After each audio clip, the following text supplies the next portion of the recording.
So welcome to Northwest Wayne Fans February Public Forum. My name is Lauren Rousseau. I am the president of this fan chapter. We have people joining us by Zoom. We have been working in this room to find the best way to set it up so that the people from Zoom can get the best audio and be able to see the speakers while also being a good vantage point for all of you. So hopefully this will work. I feel like I need to keep sort of turning around back and forth here. So hopefully it'll work out this time. So we have a great program tonight. We have some individuals who are going to be talking about recovery pathways, focusing sort of on multiple pathways to achieve and sustain recovery. Before we get started with that, I'm going to make just a few introductory remarks. If there's a few people here who haven't been here before or don't know that much about Families Against Narcotics, I want to just share a little bit of information with you regarding that. So Brandon, you want to go to the next slide. We have a tech guru who worked with us, Brandon Schulte. We're very grateful that he's helping us out with this. So I just really, back in the day before Zoom, I didn't use PowerPoint slides, or we did not. We would just sort of share the information. And then as you know, having come in through the front door here, you saw the resource table out there that has all kinds of flyers and information. But because we now have people joining us through Zoom, we started kind of using this little very brief introductory PowerPoint presentation so that people who are joining us through video can, write down information and have the same kind of information that all of you can get at the resource tables out there. So that's sort of an explanation of the slides. So Families Against Narcotics. We're an organization that started in 2008 with a single chapter in Macomb County. Chapters have proliferated in Michigan. I think that there's 22 chapters now. Our chapter was the first fan chapter in Wayne County, the Northwest Wayne chapter that launched in April 2017.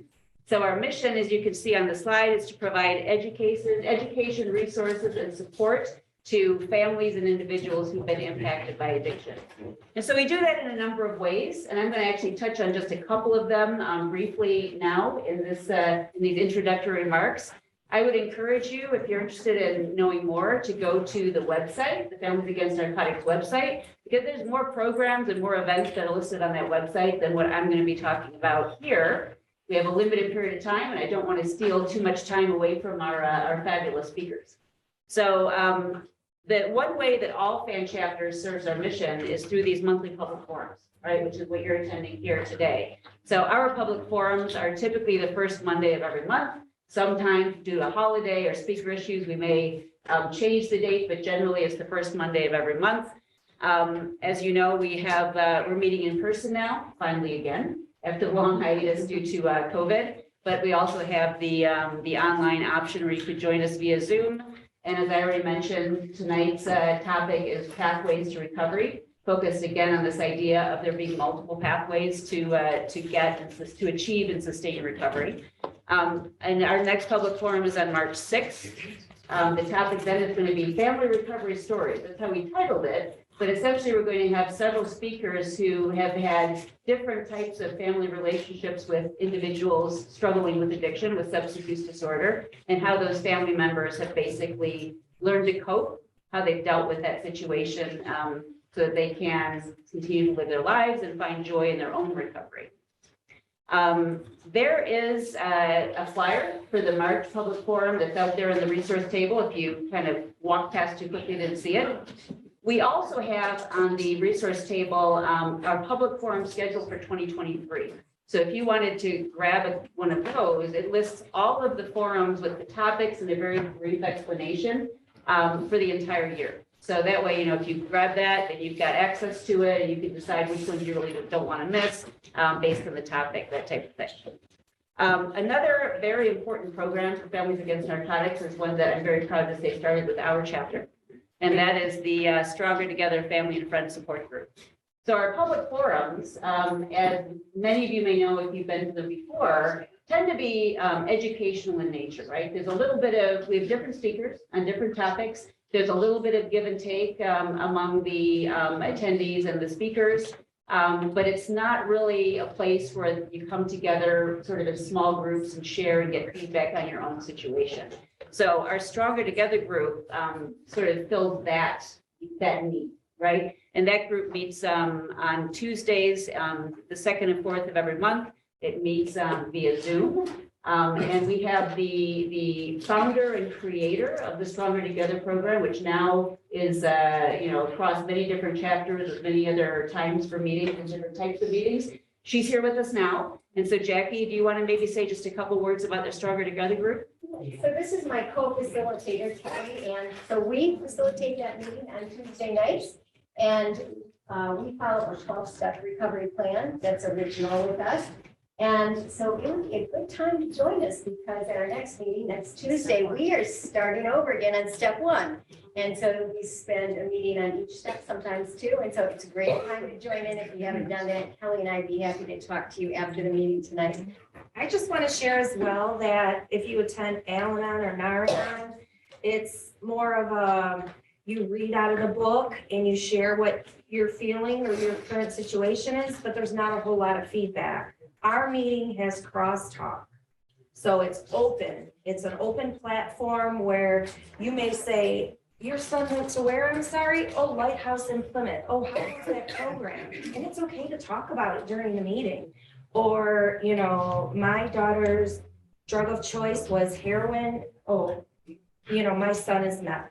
You find the common ground. So it's a very comfortable, you're not alone type of a setting. Thank you so much, Jackie and Kelly. Could you move to the next slide, Brandon? So as I said, Families Against Narcotics has a number of programs. It's grown from a program standpoint significantly since we started in 2017. There are more overall programs than what you see on the slide. I listed the ones on these slides that I feel like our members, people who come to these meetings may want to make use of, where it may be helpful to them. So many of you maybe have heard of the Hope Not Handcuffs program. This program's been around a while. It started as a collaboration with police stations. You can now access the program as well through a helpline directly with Families Against Narcotics in Macomb or through the website, through an application on the website. We participate with the Wayne Police Department and the Garden City Police Department. So basically, the way a program works is if someone is struggling with addiction, substance use disorder, they are ready for and want treatment and they're not really sure where to turn or where to go, they can walk into a participating police station, tell the police officer on duty that they want help, and that police officer will contact FAN. FAN trains community members to be what we refer to as angels, to basically go to meet with that person at the police station and work with them to get them into treatment right away. And so again, you can do that through the police station, or you also have the option of doing that online. That program has been around since 2017 and has helped thousands of people so far. It's been a very successful program. Recovery Home Scholarship Program. So FAN provides 2-week and sometimes an additional 2 weeks, so possibly 4 weeks, scholarships for individuals who are coming out of treatment, want to get into recovery housing, but don't have financial resources to allow them to do that. So there are a number of recovery homes, both in our area as well as in other FAN areas that FAN works with. We have sort of an understanding, a relationship with, to understand how much we would pay and that type of thing. So that option is available. If you're someone who, is in financial need, you want to get into recovery housing, you can file an application directly with the FAN website. And there's a committee that will review the application to determine whether you've met the criteria to be able to take advantage of that scholarship. The third one on the list there is the Navigate program, which offers both peer recovery coaching and family recovery coaching. So this is a free service. Individuals who are working to sustain their recovery from substance use disorder may want a peer recovery coach. They can reach out to FAN. FAN can assign them an individual. FAN employs these people. So basically, again, it's a free service for somebody who needs that type of coaching, who wants that type of service. And we have the same thing for family members. So again, we have our Stronger Together Family and Friends Support Group that meets regularly, as I mentioned earlier. But if you want more individualized coaching with someone who's been trained to be a family recovery coach, you can reach out to Families Against Narcotics through the website and request a coach. And again, that's a free service. Then the last on here is the Comeback QRT program, Quick Response Team. This is a program that is going to be new to our area, and we're very excited because it's launching. The first place it's launching is the Wayne Police Department, and it's launching on February 15th. So, yeah, we're excited. It's going to be a press conference and the whole thing with respect to this launch. What that program is, if the police department gets notification, as they often do through various sources, of someone having overdose, oftentimes they're the ones who are on the call, right, to help bring that person, back, save that person's life. Within 24 hours, FAN sends a team that includes a police officer, a family recovery coach, and a peer recovery coach to that person's home and offers help to get into treatment if that person wants it. So rather than waiting for the individual to reach out to FAN or reach out to a police station, throw them in handcuffs, this program takes it one step further and actually brings the programming to that person's home. Person could say no, but you just basically leave the information there, and it could, at the very least, plant the seed that might encourage the person to seek treatment. Brandon, can you move on to the next slide? So this is new to our PowerPoint slides and a new little flyer that helps you out on the resource table. We've got so many programs that are coming up and that we're involved with that we decided we needed to put out a save the date notice and just kind of give you guys a heads up about what's coming. So our first one is a program in Canton at the Summit of the Park.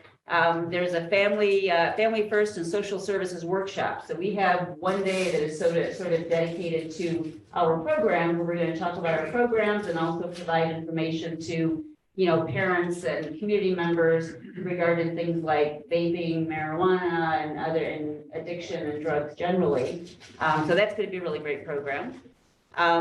Wednesday, March 8th. Now, this is a program that sort of is brought to us by Washtenaw FAN. They're bringing Chris Herron in. How many of you have heard of Chris Herron? Okay, a couple people. Chris Herron was an NBA star, basketball star who flamed out brilliantly as a result of substance use disorder. He wrote a book called Basketball Junkie that is pretty great, powerful book. And he has, since getting into recovery, started a foundation and done a lot of work speaking in schools with students, et cetera, about telling his story and basically talking about the dangers of drug use, addiction, and recovery. So he's going to be coming to the Michigan Theater in Ann Arbor on March 8th at 7 p.m. Basically, again, telling a story, and it's going to be great. I've heard him speak. He appeared in the film The Anonymous People, had a little cameo in that. So yeah, it's going to be a really great program. And Lauren, you want to mention the school too? You can mention it. All right, I'll mention it. So Chris Herron is going to be speaking to all the high school students in Plum, Canton, and Green Up, including Starkweather. They actually changed the curriculum that day specifically for his program, and they sent me his presentation that he gives to the students, and I'm here to tell you, this man is so passionate. This is not about his story, his fame, and all that. It's about the first day and why these kids would even want to go there in the first place. And it is so riveting. I mean, I had tears in my eyes. I was like, this is exactly what we need. So I'm so thankful to the school district for allowing us to bring him in and changing everything, because I'm here to tell you, it's going to change some kids' lives that day. I just know it. Yeah. So, Thanks, Dara. By the way, this is Dara Cockrum. She's the vice president of our chapter. So yeah, she basically worked with Mario. Mario Nanos, who is the president of the Washtenaw FAN chapter, is bringing him in to Ann Arbor. And then we kind of worked with Mario to be able to get him into our local schools in Wayne County. So yeah, it's going to be a really great program. The FAN Run Drugs Out of Town. This is an annual event, and I don't know how many of you have participated in it. It's actually in Fraser, which means it's a heck of a drive to get there, and it's early in the morning. So you think, why do anyone want to do this? Well, I'll tell you, there are between 2,000 and 3,000 people who attend this event. It's a huge fundraising event for FAN. And there's all kinds of vendors there. It's at the, again, at the high school. It's a run walk, right, 5K. It is super fun. I'm not someone who's much of a morning person and not terribly excited about the idea of jumping in my car and driving all the way to Fraser in the morning to be able to do this, but it's worth it. I mean, I'm going to go just because it's super fun. So I would encourage you guys to think about that. We are gonna put together a team. So the Northwest Wayne FAN team. And if any of you think this might be something you want to do, if I've done a good sell job here, and you're thinking that yes, maybe I do want to attend, you might want to reach out to, maybe even after today, reach out to me or send me an email. The email address is going to be up in here in just a second. And maybe we can get you on our team.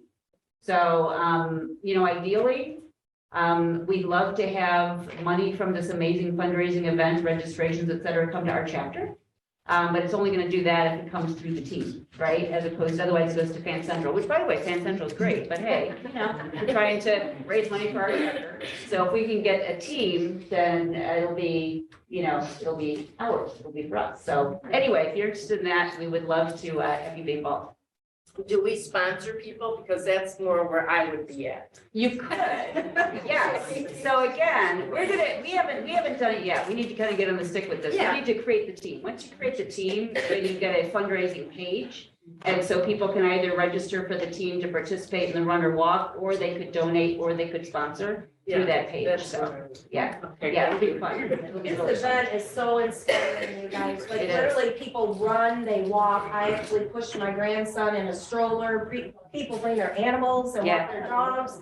They're walking through the city of Fraser. It's just a wonderful event and police officers help us. Yeah.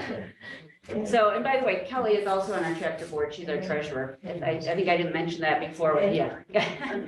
All right. And then we have August 31st is International Overdose Awareness Day. Since our chapter began in 2017, we have had an International Overdose Awareness Day event. We do it every year. Typically, we do it outside in a park. We are just in the process now of starting to make a plan for that event.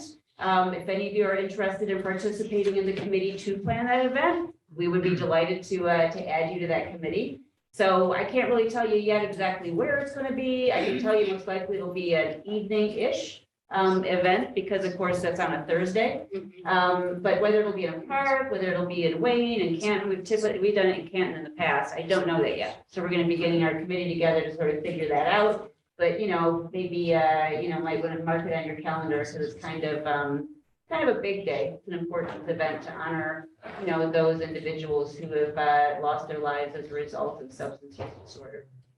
And then lastly, our third annual Round for Recovery golf outing. So we obviously it's the third annual, so we've done it twice. At Fellow Street Golf Club, and it's a huge adventure for us putting it together and so much fun. It ends up, it's a big production organizing this event, it's like putting on a wedding. But ultimately it's great. We've had a wonderful time both times. We've had an amazing turnout. I think we exceeded 100 golfers this past year. So I expect kind of the same the following year. Again, if any of you are interested in participating on that committee and helping us put that golf outing together, we would be delighted to include you. Many hands make light work, I think they say. There is a volunteer sheet out on the resource table.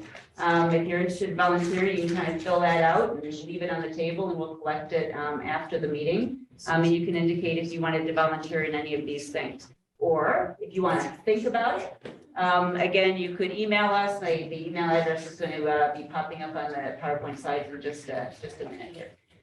Brandon, you want to go to the next one? So yeah, this is the slide that gives you the ways to contact us, right? So I've been inviting you to contact us to volunteer for things or otherwise get involved.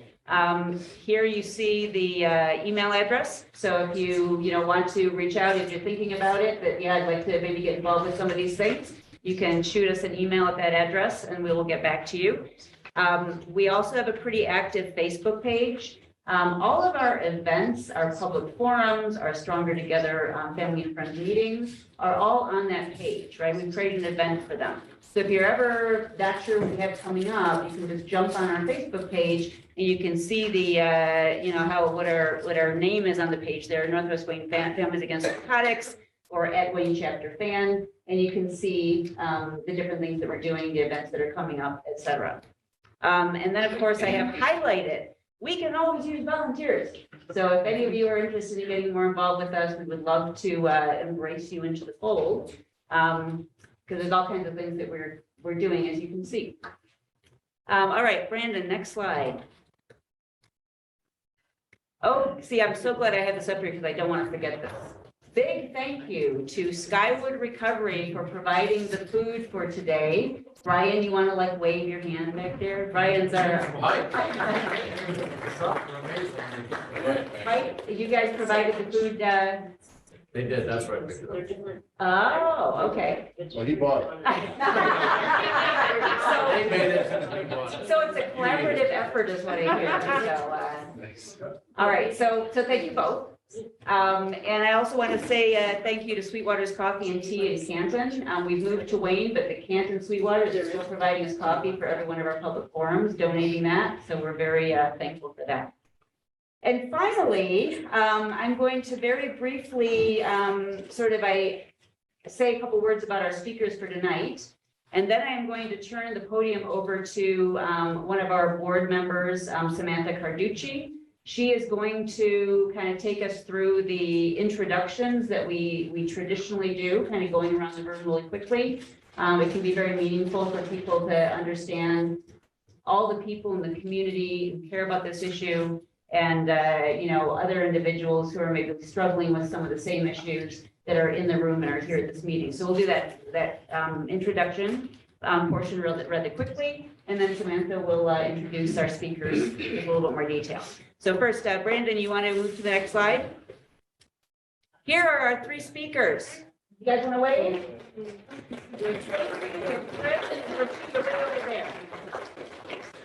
So again, they're going to be talking about pathways to recovery, and just a really brief introduction. We've got Chris Odrosky. Chris, can I stand up for a second? Yeah, I'm just laughing at my picture you got. I just thought it was kind of a last minute thing. I was pulling stuff off the internet. I know.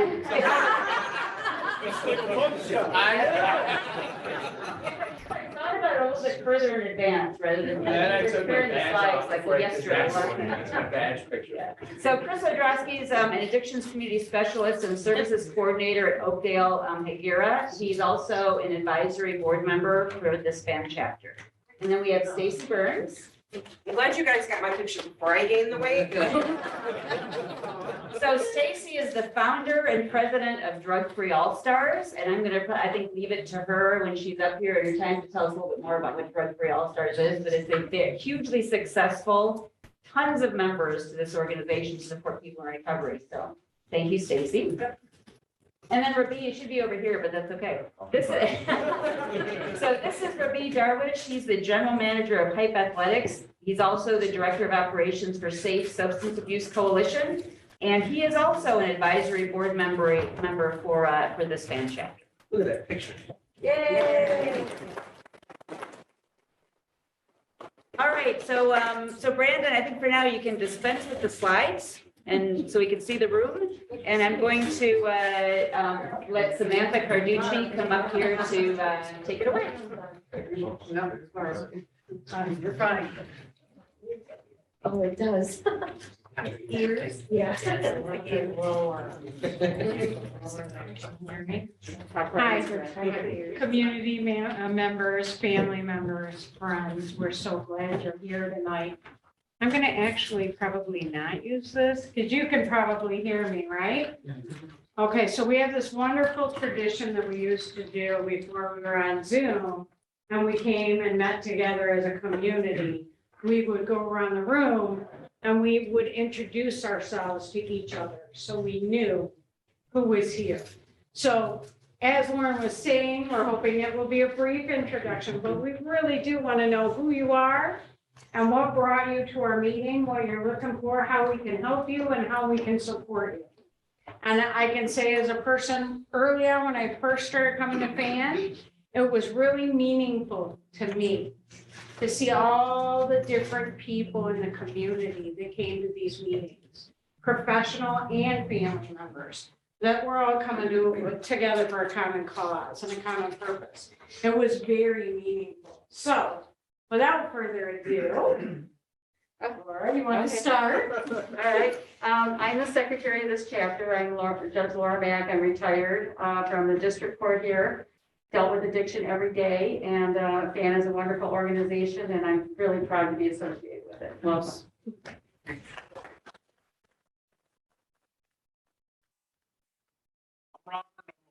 The addict that come to support Stacy and Raviv and Chris. They're all friends of mine.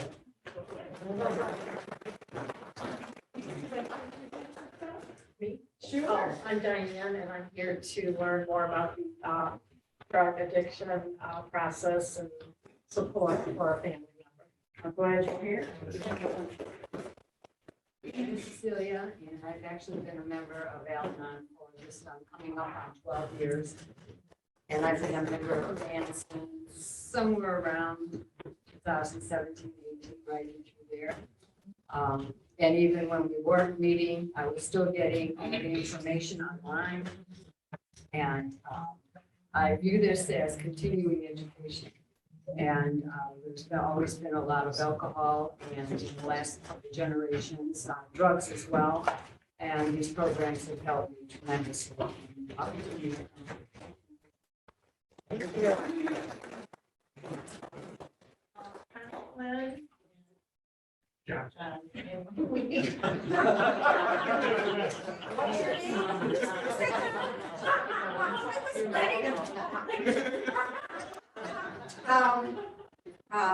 We have a son who's 44 who became addicted from a traumatic fall.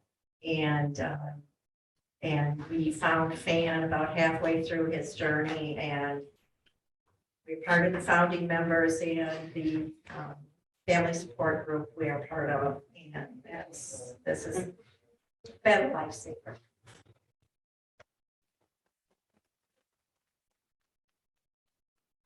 My name is Amy. I'm here to learn. I lost my son December 17th of an overdose after recovery for 8 months clean. And I'm just here to learn. And I have friends that are on drugs and want to learn. We're glad you're here. I'm Patty Eslick, police officer from Canton. I'm the community relations officer. I'm here to learn, to hopefully have some programs that we can give back in our community to help those who are struggling. Andrew Schulman, I'm a lieutenant with the Canton Police Department. I work with Patty, so this is my first FAN meeting, so I'm very excited to be here to learn and offer any support that I can or our department can to anybody that needs it. Welcome. This is the Canton table. My name is Melissa Daub. I'm the Wayne County Commissioner for Canton, the city of Plymouth, and a little portion of Plymouth Township. I'm a resident of Canton Township, and I'm on the advisory board for FAN. So I'm here to listen to your stories and hear the presentation and to learn and find out how I can serve you as a leader of the community. I'm Brian from Skyward Recovery, and I help people navigate the process of getting into treatment. And I also sit on the FAN executive board for FAN Central. You had me before. I'm Dara, Vice President.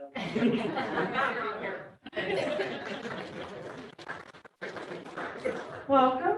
I'm Rob Saran. I'm here to learn. I heard about FAN a couple months ago on the radio through Jay Towers. Nice. Love it. Okay. But my son, he's got plenty of addictions, drugs, coke, marijuana, alcohol. My dad's alcoholic, so. You're in the right place.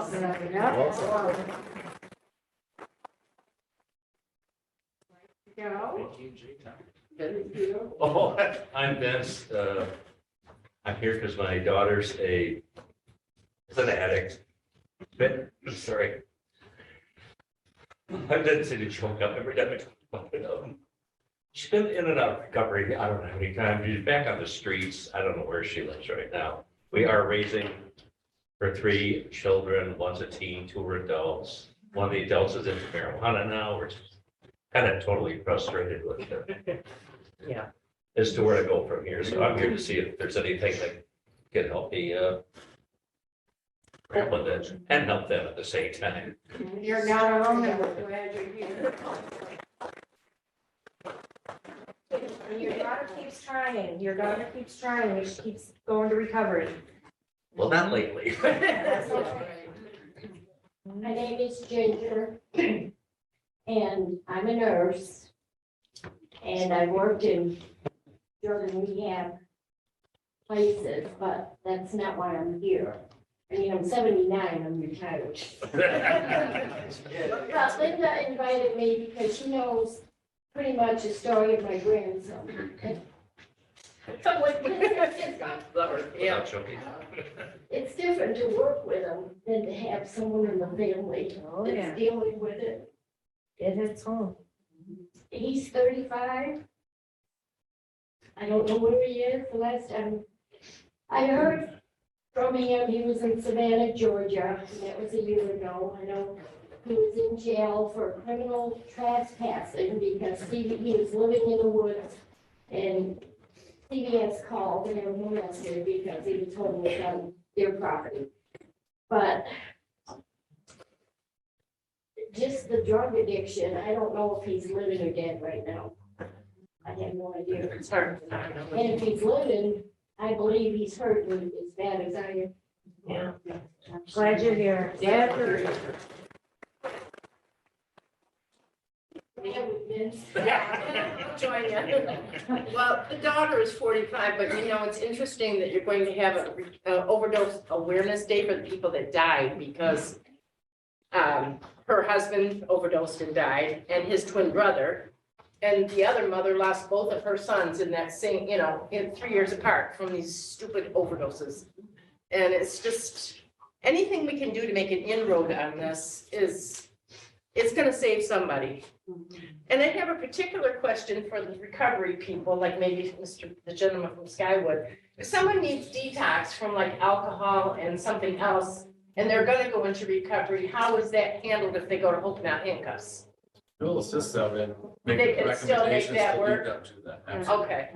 Yeah. Well, it's one of the things our daughter uses to deny, well, I need detox, well, you know, I mean, they always have a She's right. reason, they always have a reason. She I'm needs not gonna safe go on, but, detox from alcohol. okay, thank you. My name is Suzanne. I'm a retired nurse recently.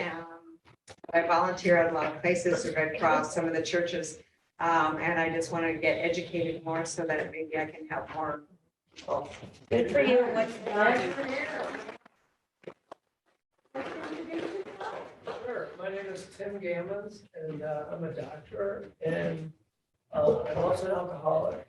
My sobriety date's March 13th, 2010. Well, our closest location to here is in Ypsilanti, and I know Dara quite a long time, but we just love our patients. We've got really good team of passionate people.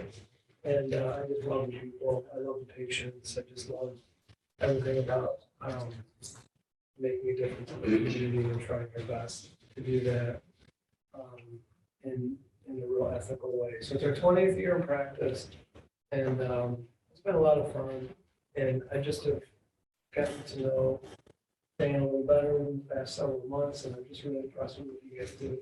It's very from the heart, very grassroots. I mean, these are things that are, you're just so credible. It's just a level of credibility. It's just very, very meaningful.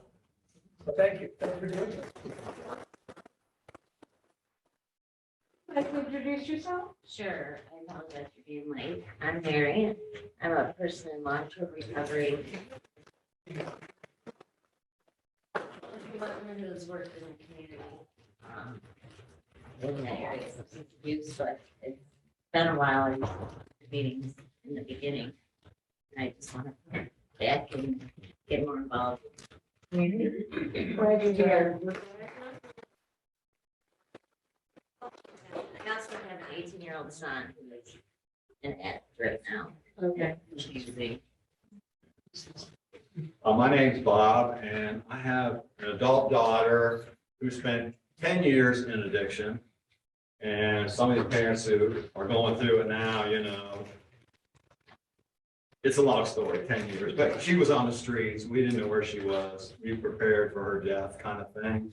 You know, we came a long way through that process. And I always call it a journey, you know, this crap doesn't end in a day or a week, you know, or a month. So but the good news is she beat it, and she's been in recovery for 8 years, just recently. Thing is, she actually, through all that addiction, she did get a degree from Michigan in dental hygiene. But she got out and she practiced for a while, but she had a back problem from a skiing accident earlier, younger. But anyway, she now get a master's degree in social work with a side degree in addiction counseling. So he went the whole circle of life in the addiction thing. So there's hope for everybody, you know. Keep on it. And I would just like to add that Bob and his lovely wife Janine are going to be sharing their family story at the March 2nd event. So for those of you that would like to come, there'll be a vaping and marijuana segment presentation to that, and then Bob and Janine have been so kind to say yes to share their journey with their daughter. So thank you.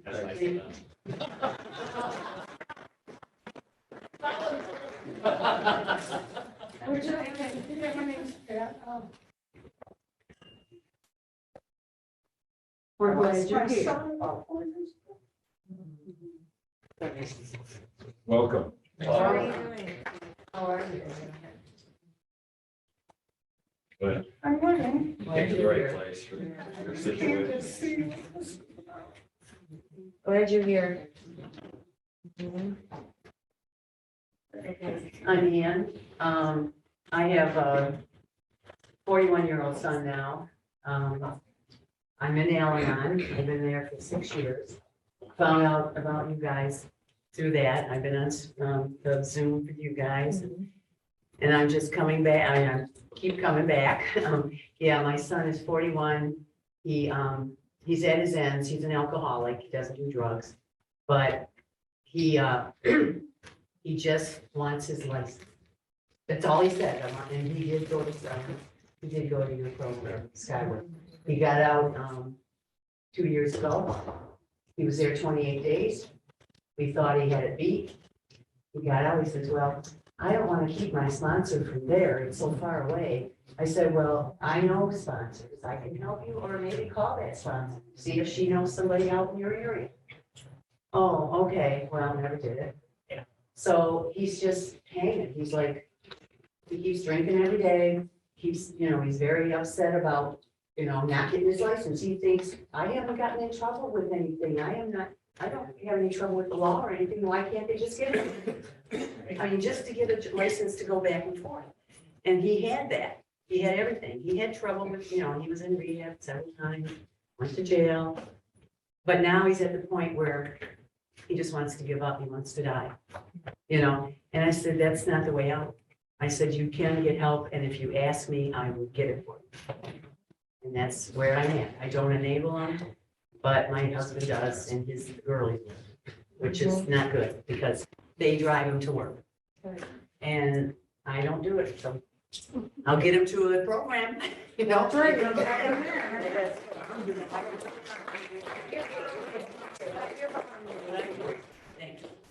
I'm Janine, and I also go to Al-Anon.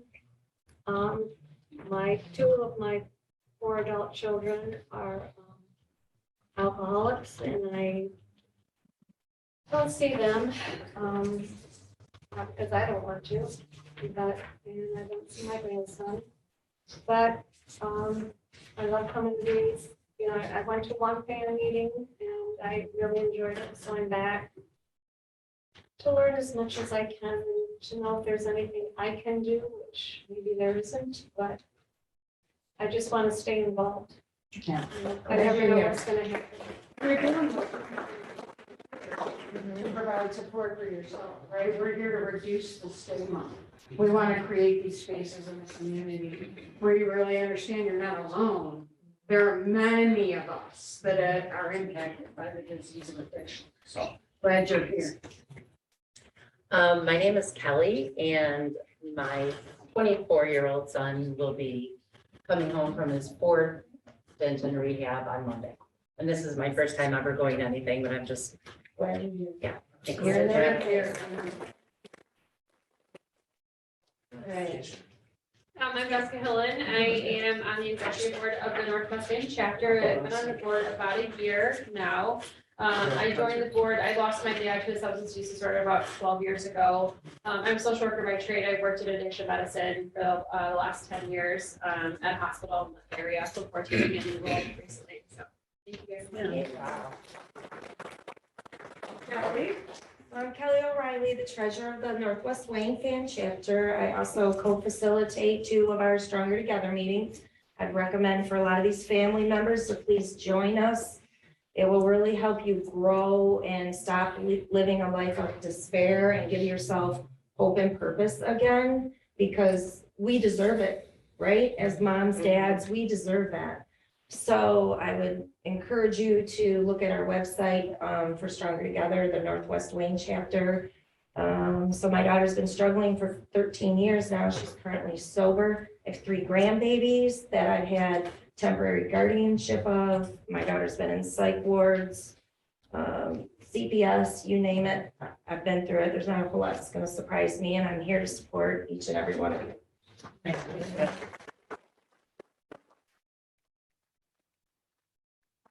My name's Samantha Carducci. I'm on the board of this chapter of VAN. I'm also a person in long-term recovery. This is 17 years sober for me. Wow. I consider this a passion of the heart to be involved with VAN. There were people in my family that I'll never be able to make amends to. Right, and so I walk a living amends by trying to be, I also went back to college and got my master's degree in social work.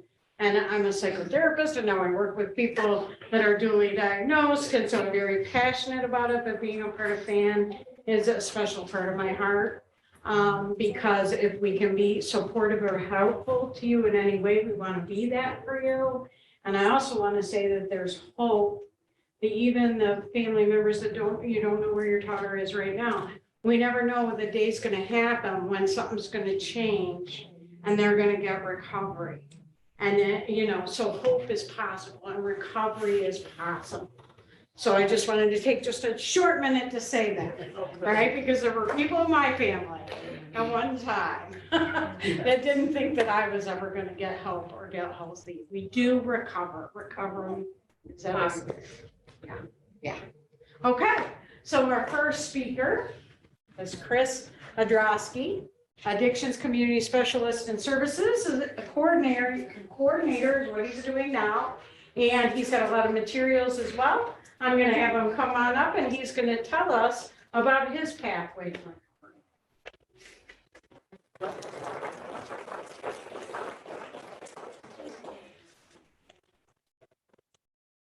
Hello, my name is Chris Odrosky, and I'm a person in long-term recovery.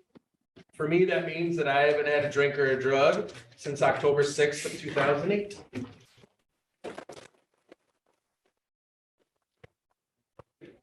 Brandon, may I have the Smart Recovery slide, please? Or PDF.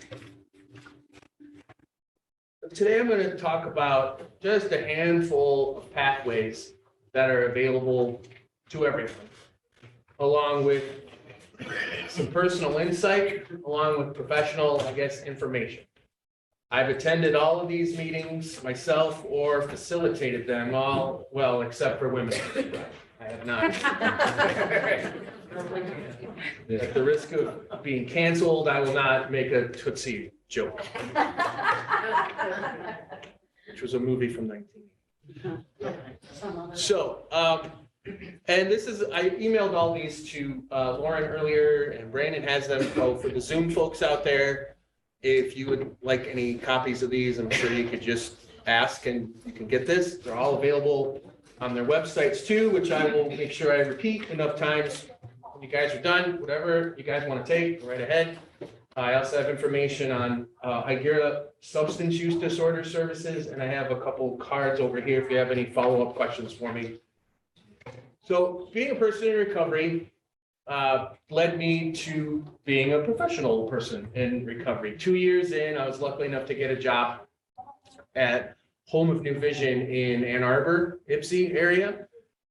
And 2 years in, so I have no clinical background whatsoever. I was just a person in recovery that really liked doing service work, and somebody said, "You're really into service work, you should go like work in the field." And I had no idea what that meant. Started looking around, got my first job as a program assistant, which would also refer to as a recovery tech or MILU tech or one of those techie positions, depending on where you work. That's what it was called. So it was very non-clinical. We made sure that the clients got up on time, that they ate, that they took their medication. We did not disperse the medication. We put it in front of them and said, "Take that, okay, take it back." So we were not breaking any rules or doing anything. We would throw them in the van and, well, not throw them in the van, they would gladly get in the van on their own accord. And we would drive to local meetings. And I did that for a little while before I became a case manager in the Ann Arbor area. So I got to work with the giant homeless shelter that is out there, the Delantis Center.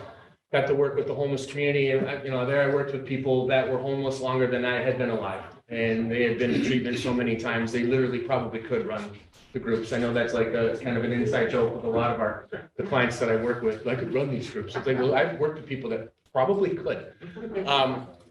But then I became a volunteer peer coordinator, which led to peer recovery coach coordinator, peer recovery coach, advocate, so on. I've done presentations on this very subject numerous times, too many to count. I've done it at the SUD conference, the treatment court conferences, the peer conference, gambling symposiums, opioid summits, all kinds of different settings. And I decided to not do, because I'm limited on time, I didn't want to do a presentation like a PowerPoint. I do have one available, and if anyone's interested in learning more about it, I'm more than happy to talk to you guys afterwards. But I just wanted to cover some ground. And I also wanted to add, I kept out 12 steps, not because I don't like the 12 steps, it's because it is the most prevalent one in the world, and most people already know about it. And I am going to talk about them. And I'm not knocking them in any way. I'm a 12-stepper. I'm married a 12-stepper. I still collect coins every once in a while. I'll go to meetings when I feel I need to. I still, have some of my best friends in the world I met in 12-step meetings. I just go to other meetings and do other things. After 14 years in recovery and 12 years in the field, I've just developed different self-care mechanisms, and sometimes that consists of not going to this meeting or going to this meeting, or, going hiking or playing music or whatever. So multiple pathways can be as broad of a concept as you can imagine, but it could also be very narrow, because we could also have very long discussions on medication-assisted treatment, which is considered a different type of pathway, a non-traditional pathway. That's not something that I personally worked through myself. I usually leave that to Stacy to talk about MAT or other folks. But that does exist as one example. So we're going to talk about some meetings. That's all. These are different types of meetings that you can do as supplemental recovery resources, not alternative. It can be an alternative, but I used to say alternative and people get upset. I'm asking people to not go to 12-step meetings, not asking people to not go to 12-step meetings. So before you write any angry emails, I'm not asking that. It is, this can be, and that's the beauty of this approach. It's the beauty of this whole way of looking at multiple pathways, multiple meetings, is that you can mix and match them. They can play to strengths, weaknesses, sore spots, low points, whatever. When I talk to clients at Oakdale Recovery Center, which is where I'm currently stationed, it's where I currently work out of. I worked out of a couple different offices with Hygira. I did work for Home and New Vision for 7 years, and I've been with Hygira Health since 2017, and I've worked a couple different programs. So I've worked out of the Cope office, out of the Livonia office, and now I work out of the Oakdale Recovery Center office. And I do presentations once a week on this very subject. And I try to challenge them. I try to provide information. I do provide a little personal insight, and then I leave it up to them. I pushed really hard, and I was able to get what I asked for, which was great, and not always the case when you work in the field of treatment. But I asked for posters to be put up on the walls to accompany the 12 steps and 12 traditions of AA, and we had to create them on our own with permission from Recovery Dharma and Smart Recovery, just to represent how serious we are at Oakdale, just so clients can see, like, look, we are going to provide this to you. We are going to put it in your face. Choose to take part in these when you leave here or not. But we want to make sure that there are as many options for our clients, our families, our loved ones as possible, which leads us to Smart Recovery. Smart Recovery is an acronym, and they love acronyms in Smart Recovery. So it stands for Self-Management and Recovery Training. It's a departure in some ways, but there are also several similarities. So one departure is that it is secular in nature, scientific in their background. So it is not a spiritual or religious program whatsoever. In fact, they don't even talk about it in their literature. They have a basic text and a workbook kind of combined. They have taken evidence-based practices from various mental health conditions, issues, and repackaged them in a substance use disorder or addiction workbook. They've been around for over 25 years, and they have international meetings presence. They have an international meeting presence, meaning they have meetings all over the place. They were actually ahead of the game with online services long before COVID. They had message boards, online meetings. We really had that down pat long before anyone even knew the word COVID. And I attended a lot of these meetings because, again, so here's a little personal part about me. I struggled with the spiritual part of recovery, and I had been to multiple DUIs, means I've been to multiple AA meetings, whether I wanted to be there or not. And one of the reasons why I struggled with that was the religious aspect of it or the spiritual aspect of it. And to me, it was a religious aspect of it because I am a secular individual.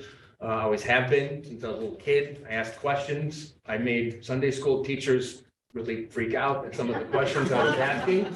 And to be honest, I never got the answers to have me formulate some sort of religious beliefs, or faith. So that was just me. That's where I was at, and I butted heads with that part of the 12-step program, and I butted heads with 12 steppers as well.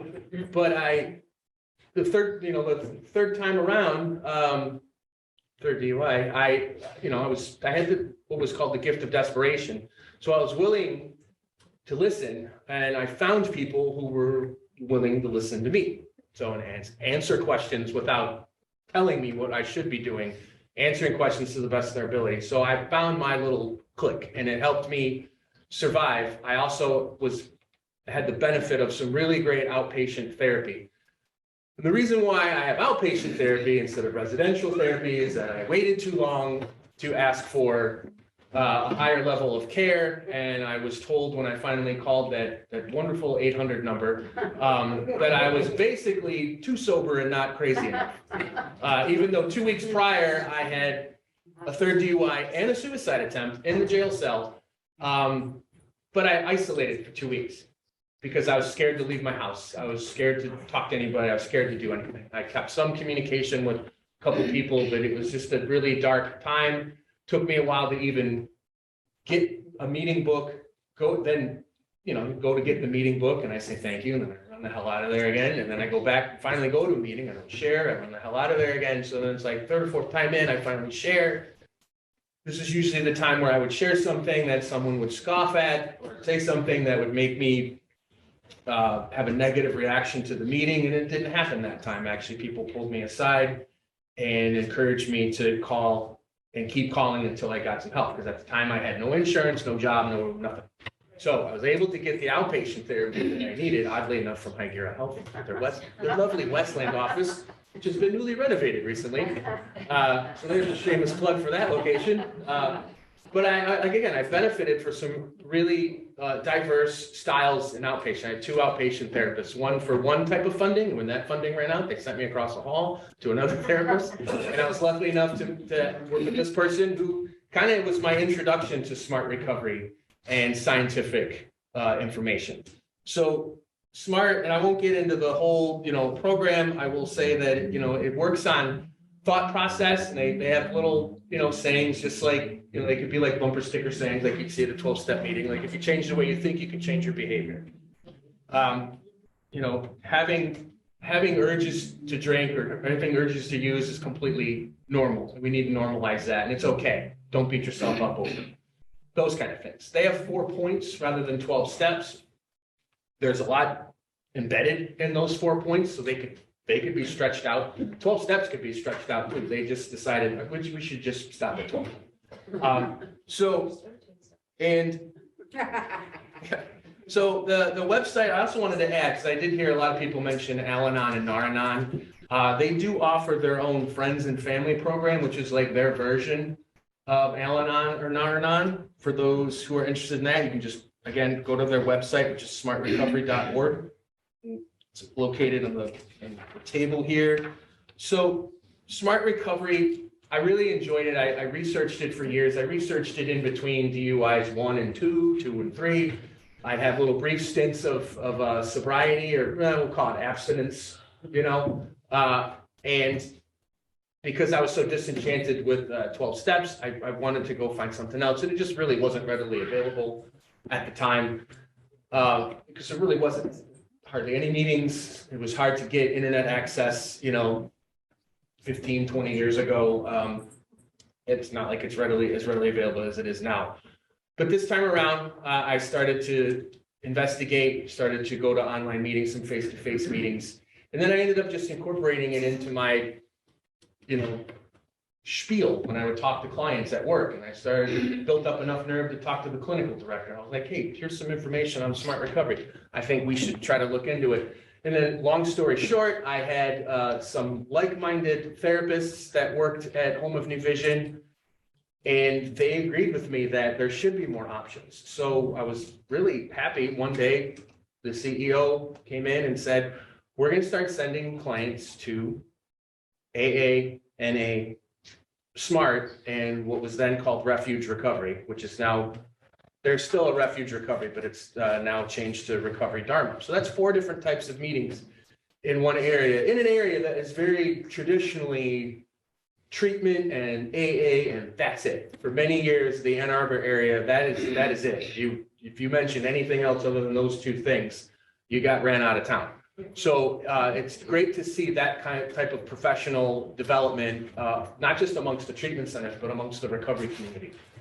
And I've been working on doing that here in my own community. I'm from Wayne. I got sober in Wayne. I got sober right down the street at the Northwest Alamo Club because I didn't have an inpatient program. I was, damn it, I'll figure out my own. And I went to that club like every day, and I went to meetings. And luckily, no one bugged me about having a membership too much back then, because I didn't have any money. But they let me go to meetings. I hung out there. I started, going to all the different events. I got hooked up with a lot of members of a Association of Recovering Motorcyclists.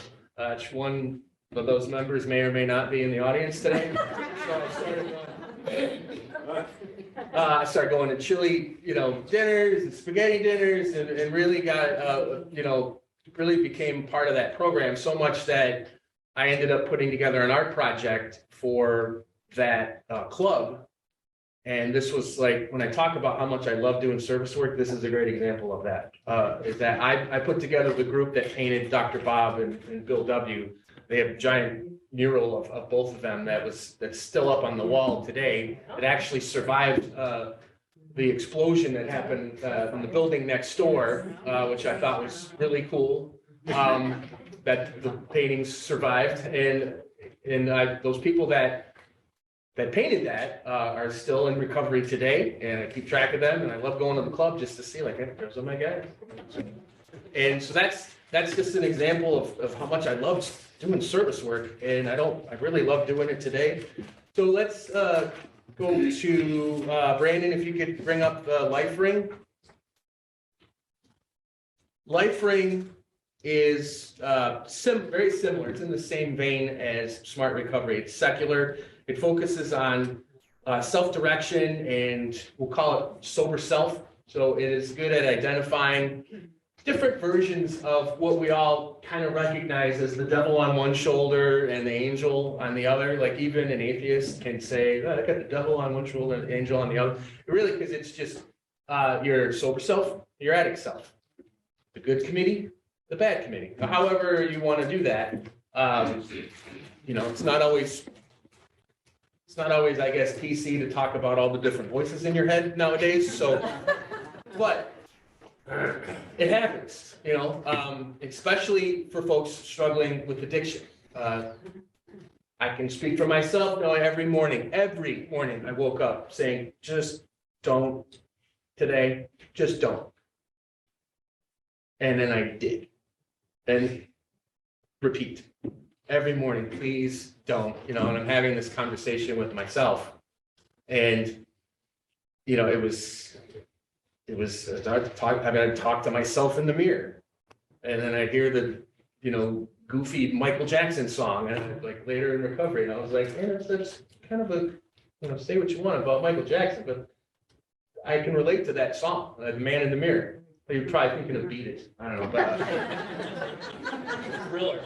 But no, The Man in the Mirror, because I remember just literally looking at this just sick-looking individual. Just stop. Please don't do anything today. And I'd be like, all right, cool. And I'd make a plan, and I wouldn't do anything.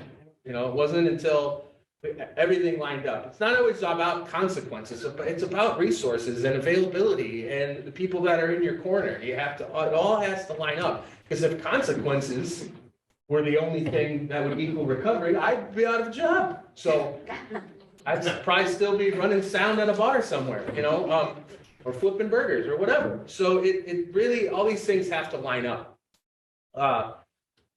And I ran a Life Ring meeting for a little bit too. I dabbled in it, and I ran a Smart Recovery meeting for 4 years, and it was the only reason why I left that meeting was because I got a job working for Hygira, and it required me to be available till like 11 p.m. at night, and I was like, I really kind of had to cut all my social ties for a little while, and I left the Life Ring meeting behind as well, which was already kind of not doing so great, but for the people that are actually treatment professionals, the Life Ring flyer actually has a letter to you on the back of it, which I appreciated, and the people that I worked with really appreciated, because it's good that it explains like that end of it. Because I see a lot of treatment professionals not always knowing what to do with the information I give them. Clients know what to do with the information. Either they take it or they throw it out when I'm not looking, because they're not ready. Or they'll say, if I go to a conference, I can always tell a person that's in recovery that's also a professional in the field, because they may write me a negative review. How dare I say anything against the 12 steps or something like that. So you just outed yourself with that comment. So Life Ring, one of my favorite things about the Life Ring was what I just said, the sober self versus the addict self. And it really explores that, and it encourages people to use their imagination, much like SMART does. A lot of their tools and exercises, they're scientifically based. Some of them are a little hard to handle without the help of a facilitator. So a facilitator is trained online. They also encourage crosstalk, which someone mentioned earlier, which is a great asset to meetings. So many of us that are ingrained in 12-step recovery don't feel like they only get to talk once and then everyone's just deathly afraid to say anything else.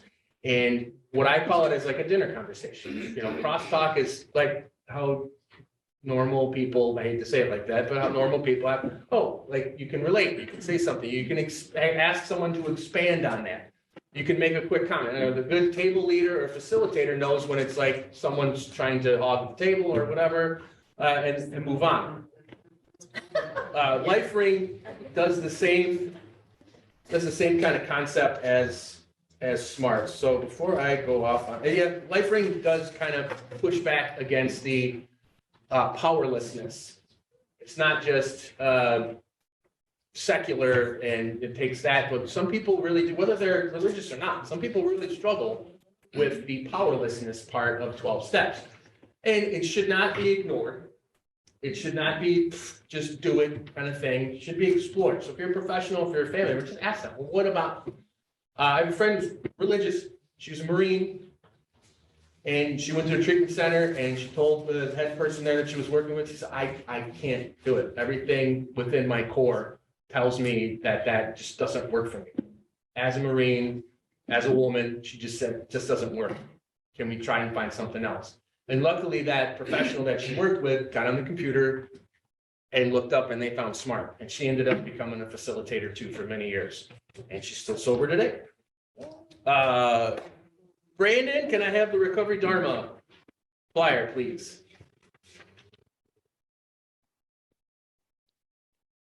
This one is just not a whole lot of meat and potatoes to this flyer, and I'm not going to expand too much on it because I've already taken up a lot of time. So Recovery Dharma is a meditation-focused meeting. It looks and smells just like any other meeting you've been to, but well, it doesn't taste the same because they usually have tea instead of coffee. So, but yeah, it started from a group called Refuge Recovery. Sorry, I mentioned them earlier. Refuge Recovery was started by a punk rock Buddhist from California who was a heroin addict and he was in recovery. He was already an accomplished author in the field of meditation, struggling with addiction. And then he wrote a book about that with the help of some other people and started Refuge Recovery, which was basically, a West Coast thing for many years. And over time, it's made its way through the technological advancements as well. It's also available in, basically everywhere. And they had, we'll just say, an internal struggle. And one group of folks decided we're going to break away and start our own group and call it Recovery Dharma.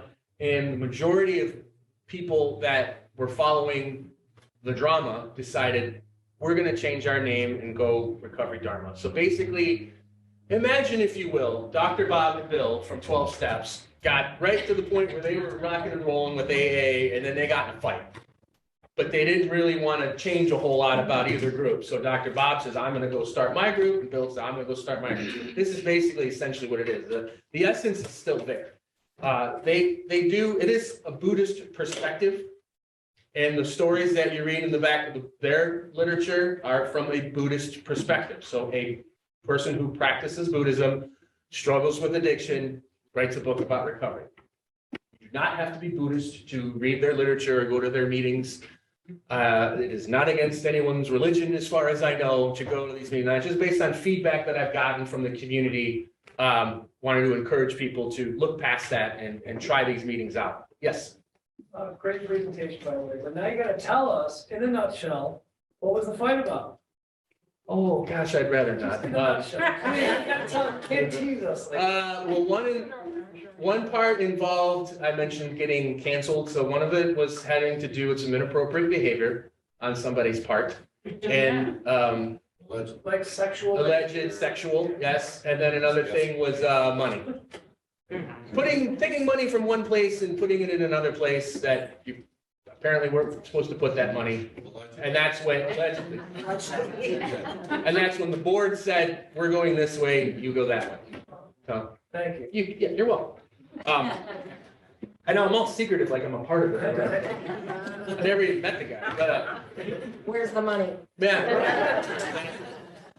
Exactly. So, they follow an eightfold path, and they also follow what they call the Four Noble Truths, which oddly enough add up to 12. And they have a strong connection with the 11th step. So I've met a lot of 12-steppers that go to Recovery Dharma as an extension of their 12-step work, even though it's technically not a 12-step program. Because the 11th step, anyone want to recite the 11th step? Robert, you want to help me out there? Sought through, well, go ahead. Okay, we sought through prayer and meditation. To improve our conscious contact with the God of our own understanding, asking only for knowledge of His will for us and the power to carry it. Nice. So, if I was your probation officer, I'd be very proud. So, The patients many times will say, what about God? yeah. Well, really, Not even close. the catch there is sought through prayer and meditation, which is often forgotten in the 12-step community and just in general. Think of all the people that, just do what we call foxhole prayers or pray to the porcelain god. Even an atheist has prayed to the porcelain god. Like, please, just get me through this night. I swear I'll never drink again. Like, sure. But sought through prayer and meditation. I met an old timer at a meeting that said, if you're praying, you're asking questions. When you're meditating, you're listening for answers. You got to do both, right? So some people kind of put it on a scale.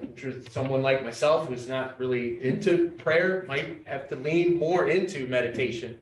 Just like I leaned more into service work and literature and finding new ways of expanding on that because I knew I was lacking as far as a part of the whole 12-step program.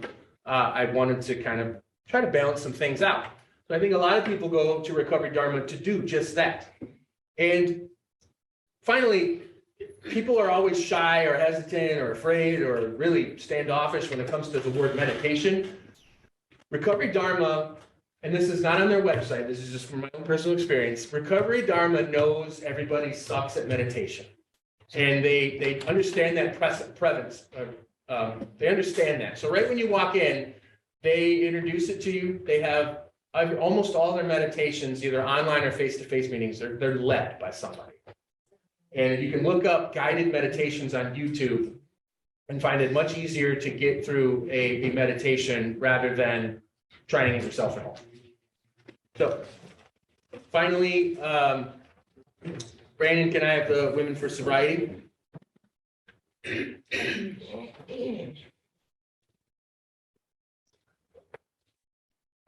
Women for Sobriety is a 13-step program, 13-statement program, personal empowerment.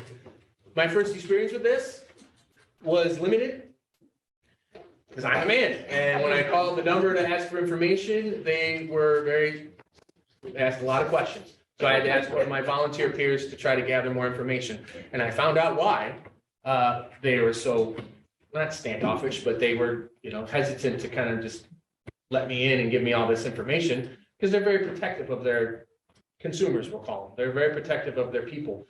They've had a long history of working with women who have been victims of human trafficking, prostitution, physical and mental sexual abuse. So they vet people pretty hard, especially if they are male, on giving them any information on where their meetings are or how to even get into their online meetings. So I really do appreciate that more and more every year.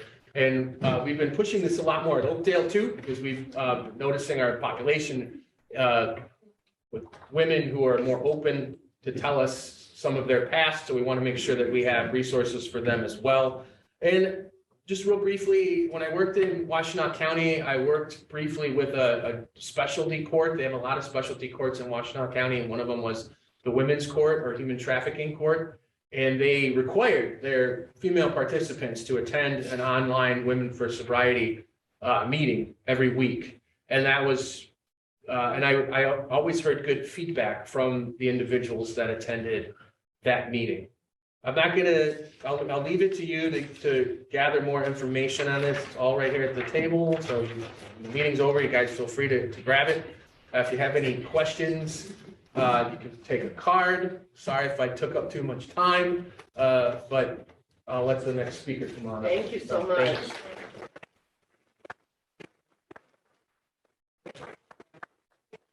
Thank you so much. And now we would like to introduce Ms. Stacy Byrne, who is the president and founder of Drug Free All Stars. She's going to tell us more. Hello, everyone. All right, before I start talking about my journey with medical assisted recovery, hearing the family members, it pulled on my heartstrings. So not only am I an advocate for medical assisted recovery, I'm also the addict's mom.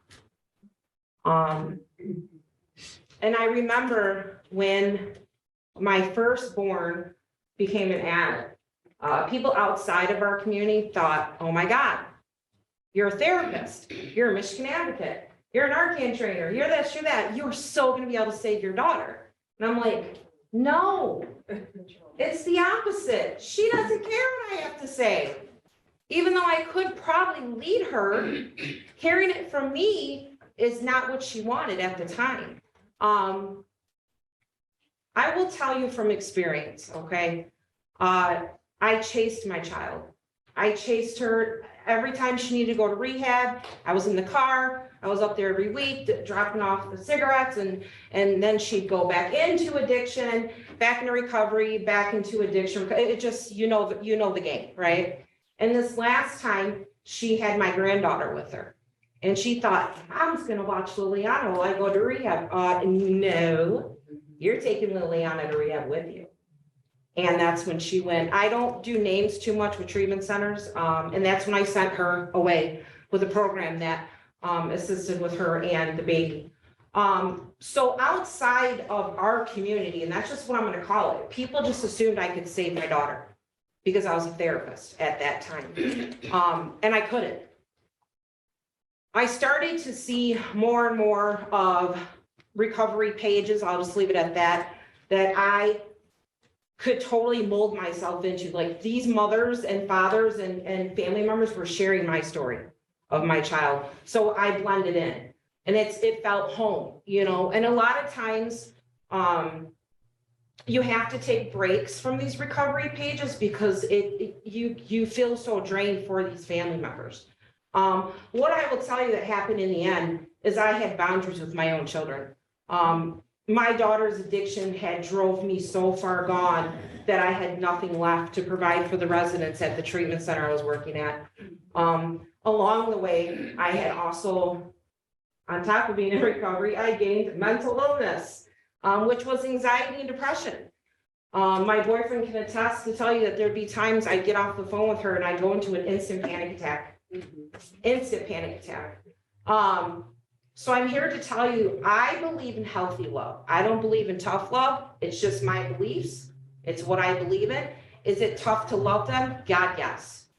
God, yes. But you keep the dynamics open to always offer treatment, you know, something along the lines of the recovery community, recovery resources, access to getting them into treatment or whatever, so have you. But what you need to do first and foremost, and I'm telling you from examples, I had to pick me first. Because while I was dying from her addiction, she was just out using, having a good old grand time. Here I am seeing this doctor getting all these pills because they don't know what to do other than to feed me pills because I would not stop chasing my child. So I almost chased myself into a grave. And that's when I said, enough. Here's the resources. Here's what you need to do. You are not 12 years old. You are 26. You want to ride to the treatment center? I will take you to treatment. But that's all I'm going to do because her addiction did not care what it was doing to me. And I was addicted to her and it had to stop. And I wanted to share that with you guys because I am the addict and the addict's mother. So rolling into medical assisted recovery. So I went to treatment about 15 times. The first time, and again, I'm leaving out centers. The first time I attempted to kick heroin was a non-detox, very traditional, to kind of throw you in a bed and you just get through the 3 to 5 days. Well, I'm here to tell you that's not how this works.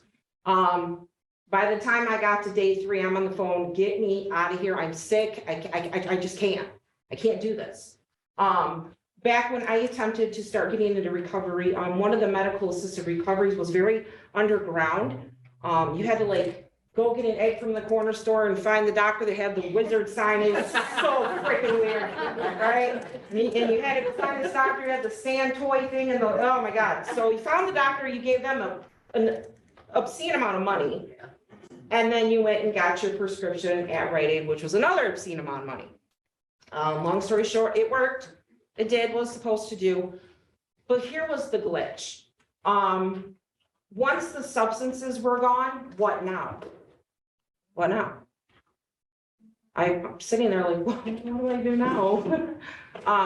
So what I did in one of the last few times I checked into treatment, I asked the counselor to teach me how to live.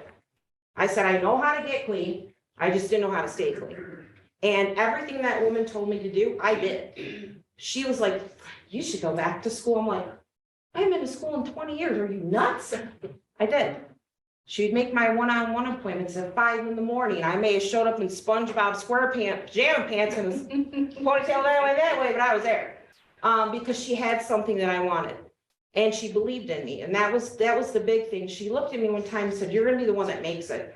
And I looked at this lady, I'm like, I don't even know if I'm gonna be here next week. Are you crazy? But I listened to everything she told me to do. And Why is that? because somebody had to have better answers than I did. Because my answers was to use toilet water to shoot dope in my breast. So I had to look for something outside of myself. Something else had to work than what I was doing. So when I got sober with medical assisted recovery, I was not welcomed anywhere. I'm not gonna spit out fellowships. I'm just gonna tell you, I was not welcomed anywhere. And this was years and years ago. I did start to become friends with a lot of people in the fellowships, but they would say things, we'll just throw a number out there. Let's say I had 9 years clean on my medical assisted recovery. They would tell me, no, you have 7. I'm like, but I became a mother again. I went back to school. I became a friend, an advocate. Like, no, they kept taking my recovery time from me. So my thing about medical assisted recovery is some of the family members are going to have to go to a private doctor, which is lesser of two evils. But if you can get your family member into an access center to where they have a doctor that has peer coaches, groups, IOP. When I first was on my medical assisted recovery, I was an intensive outpatient. I had a peer. I mean, they like were not just letting me sit on this medication and just die. They were teaching me coping skills and how to become a better just resident of the community and to give back once I got into recovery.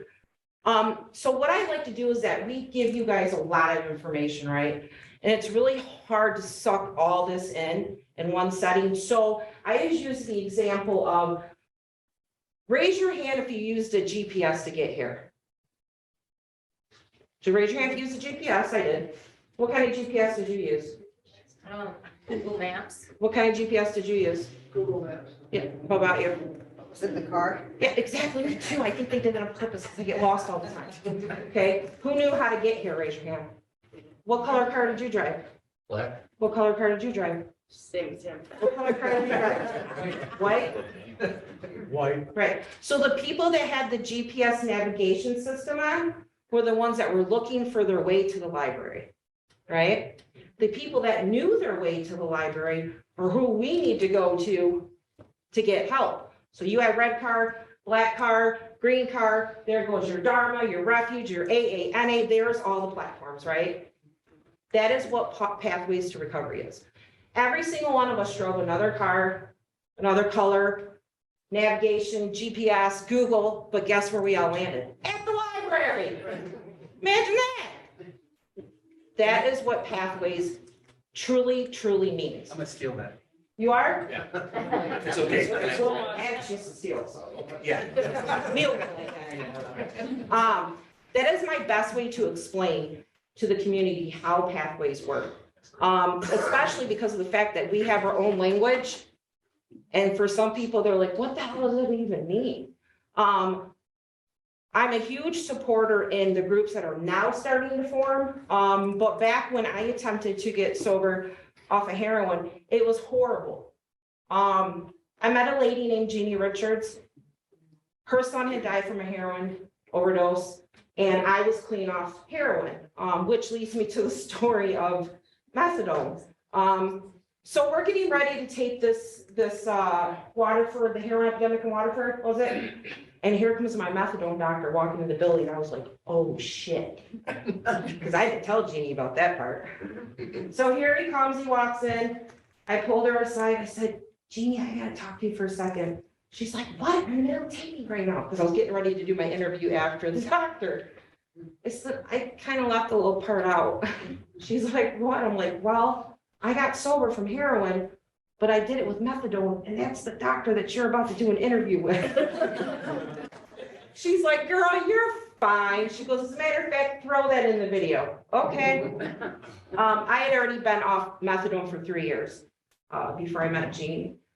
And the reason why I came out with my story is because when I started to share my story and my before and after picture on social media, I got angry because I would hear things like, people never come off that stuff. They're on it forever. And I'm like, that's not true.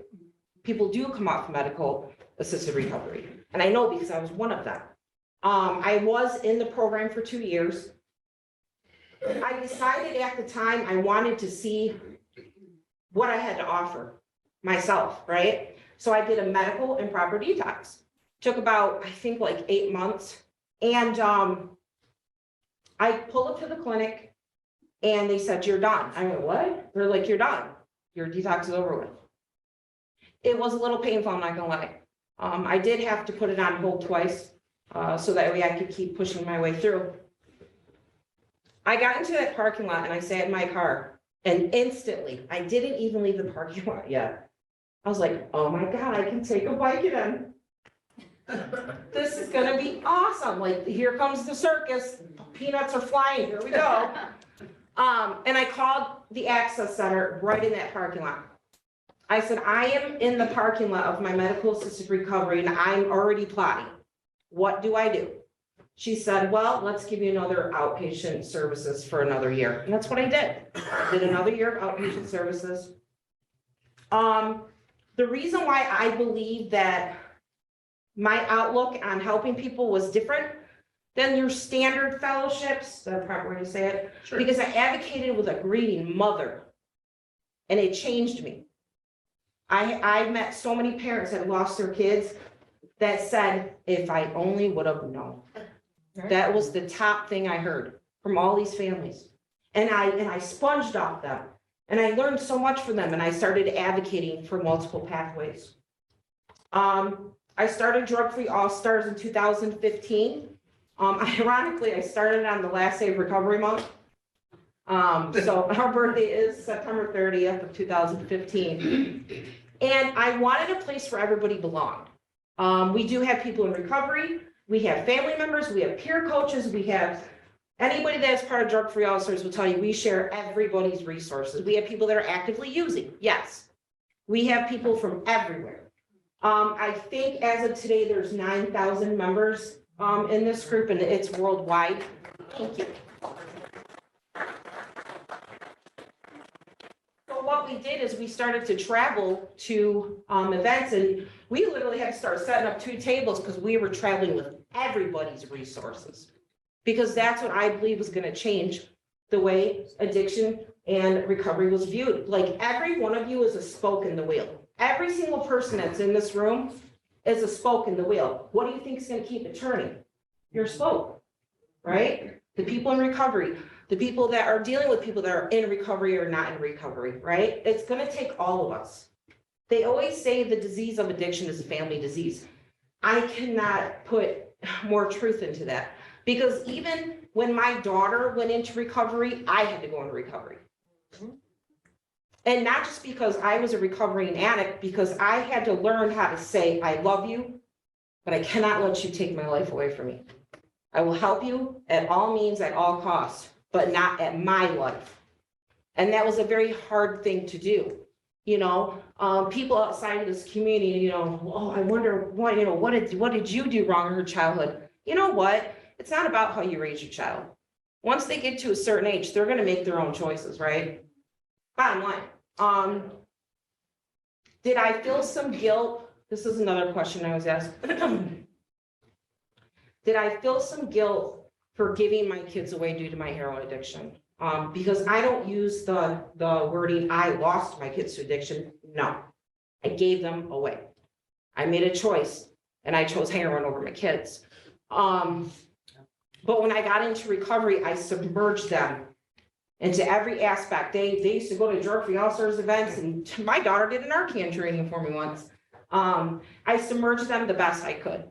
So as far as I'm concerned, I gave them the pathway to recovery, and I gave them the pathway of a choice.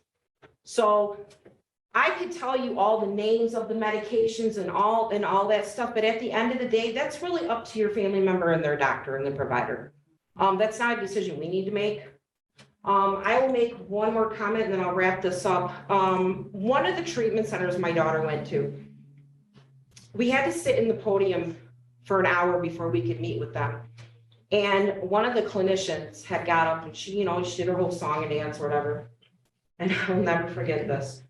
She literally told all of these people in this room, like, subside to one of the medications. If they're on any other of the medications, they were high, right? Here I'm in the crowd, like, Stacey, don't do it. Don't stop. You're not here as a kid. You're here as God damn it. Gosh, sorry, darn it, sorry. Don't do it. There goes shit. She's like, can I help you? I'm like, can I ask you a question? She's like, don't you guys use these medications to detox them in your facility? She's like, oh, but we use this one. I was like, but you just told these family members that if they use a certain medication by a doctor that they're high. What kind of message are you sending these people? And then she was like, I probably worded that incorrectly. I'm like, yeah, man. So you're going to get mixed messages of what exactly medical assisted recovery is, okay? And now with this big pharma thing and these doctors, these black suit doctors, like, we don't know who to trust anymore, okay? We don't. And I agree with you. But here's the difference. If your family member goes to the dope house, they don't know what's in that stuff. There's no peer coaches. There's no counselors. They might, sometimes the dope dealers do give some Narcan out. Thank you for that, I guess. But the difference between them going to the dope house and going to a medical assisted recovery is that we know what's in the medication that they're taking, right? It's monitored. Most majority of these medical assisted recoveries have a whole program that goes with these medications, which includes groups, job searching, linking. I mean, we have changed the dynamics of how medical assisted recovery is viewed and how it's treated. There is a whole program that goes with medical assisted recovery. So what I will leave you with is that if you are one of those situations where you do have to go to a private doctor, ask them if they have any resources. I mean, the answer is going to be no if you don't ask, right? They may know. There's a lot of private doctors out here that do know about peer coaches. They probably have one on staff. But a good choice also is the access centers because they hold them accountable. They really do. Again, like I said, the first 3 months, sometimes I was like, this is a lot of work. But the end game was very successful. I also had to go to 15 treatment centers and 13 outpatients, 4 methadone clinics, and 2 Suboxone clinics before I finally went to this lady. And like I shared with you, I said, teach me how to live. And she did. And here I am sharing this with you. So thank you all.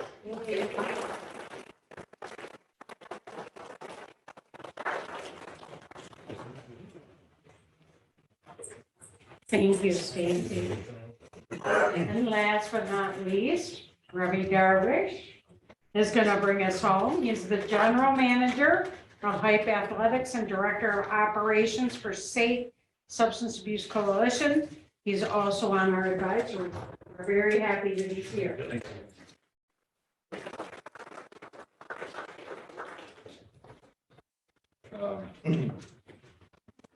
I just want to thank everybody for coming here for me today. It's truly a privilege and an honor. I'm truly grateful to be alive and I usually like to start off with a moment of silence for the still sick and suffering in and out, followed by the serenity prayer. God, grant us the serenity to accept the things we cannot change, the courage to change the things we can, and the wisdom to know the difference. Thank you. I felt some type of energy today. It made me really emotional when I was hearing everyone's story, and then when I saw Rob. What can I say, Rob? I've been sober since May 3rd, 2016. And I'm going to share a little bit of experience, strength, and hope. I hope my story can somewhat educate and help maybe differentiate between helping others and enabling others. I was born in Beirut, Lebanon, 1983. I was born in the Civil War. We moved from place to place. I can recall to the age of 2 being in bomb shelters. And then we immigrated to the United States in 1989. So my family, my grandfather came here in the 1800s and then went back to Lebanon, fought in the Great War. And then in World War II, stayed over there. It was under French colonization at one point. And then a lot of my uncles and aunts came to the States in the 50s. So I have a very, very old family, And, I can recall on the testing, not the testing, on Saturdays when they, test the alarm systems, I recall getting anxiety from it. When I was a child, I would run home because I used to think they were air raid sirens. I was waiting for F-15s. And growing up, I grew up in Dearborn. I went to McDonald School, Laurie Middle School, Fortson High School. And I have 2 brothers and 4 sisters, loving mother, loving father. I have 23 nephews and nieces, 3 great nieces. So I'm surrounded around a lot of love. And mind you, I had the mentality of being a leader when I was young. If you smoked cigarettes, I wouldn't even allow you in my circle. I recall in middle school we had 2 people that smoked marijuana in our entire school. And they would always offer me marijuana all the time and just simply say no. It was that simple. The first time I saw drugs was through the DARE program. I kind of understood what was going on, but I really didn't. They just basically showed us the drugs, but not any consequences. And then, when they say peer pressure, my peer pressure was me sitting on the porch, watching my peers, family members, neighbors, wearing Girbaud pants, wearing nice tight CK white shirts, getting into Trans Ams, Supras and Corvettes, listening to Tupac, Guns N' Roses, and there was some type of an attraction there. Now, there's a saying, it's attraction rather than promotion. And that was my attraction towards substance use. Was associated with fun, escape, and that was my peer pressure. And I recall finding out a family member of mine that smoked marijuana for the first time, and I was devastated. I was truly devastated. And then 2 weeks later, I became curious. I wanted to see what this was all about. And then the first time I smoked marijuana, it gave me a sense of euphoria. It blew my hair away, even though I don't have any. It felt like I was just walking in wind the whole day. It was amazing. And I'll never forget that day. And I remember seeing my mom that day. I saw so many people. And I started chasing that high, for a very long time. Now, I was an athlete. I would jump from one sport to the other, and when I was in high school, it required a lot of energy to use substances. If I wanted to smoke marijuana, I had to leave the school, get in a car, drive to Detroit, you know, where it was very risky. It was, you know, a lot of paranoia, driving around. It was, so we felt safer in Detroit. Then, you know, going back to Dearborn, and now it's a different delivery system. It's very alarming. We're at a disadvantage, you know, they're smoking marijuana through a vape now. They smoke it in the high schools, in the classes. It's not even real THC anymore. And then you know, would go out for a drink once in a while, but I maintained a very normal lifestyle. I graduated high school. I ended up going to college, and I hurt my knee in college. I tore my knee up, and I was prescribed Vicodin at the age of 19, and that's when my life changed. I was on the substance for a year, and I remember the first time the doctor, he said, "All right, we're done with this medication." I said, "Okay, no problem." I went home, I started feeling really sick, and I just associated it with having the flu. So it was very normal to me. And then this flu was not going away, so I went back. I said, "Hey doc, you know, I think I got the flu. What's going on?" And then he said, "You're going through withdrawals." Now I associated that word with the ATM. You withdraw money. I'm like, the hell's this guy talking? You know? And he just said, "Yeah, you're addicted to this drug." And I said, "What? How am I addicted to this drug?" You know, I took it as prescribed, and he put me on Suboxone. Now, back then, this was in the early 2000s. And there was, I mean, it was harm reduction, but it was early on with, you know, they don't titrate you off.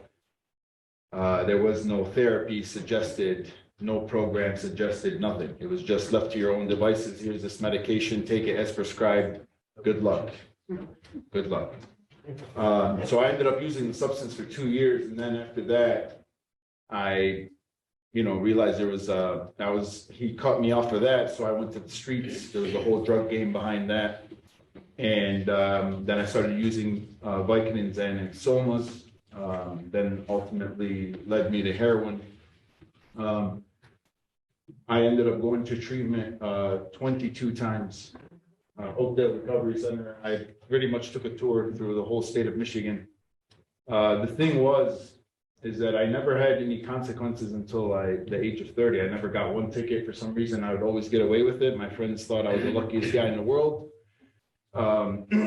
Yeah, I started seeing a lot of my friends died of overdoses. You know, I never imagined stealing from my parents. I started stealing from them. And what I would do is steal from them and help them look for it. For something that you know, and I put my parents through a lot. My brothers and sisters through a lot.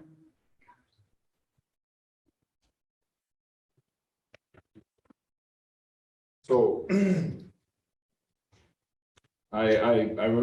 one of the times when I went to treatment, I said, "This is it. I'm never going to use again." Okay.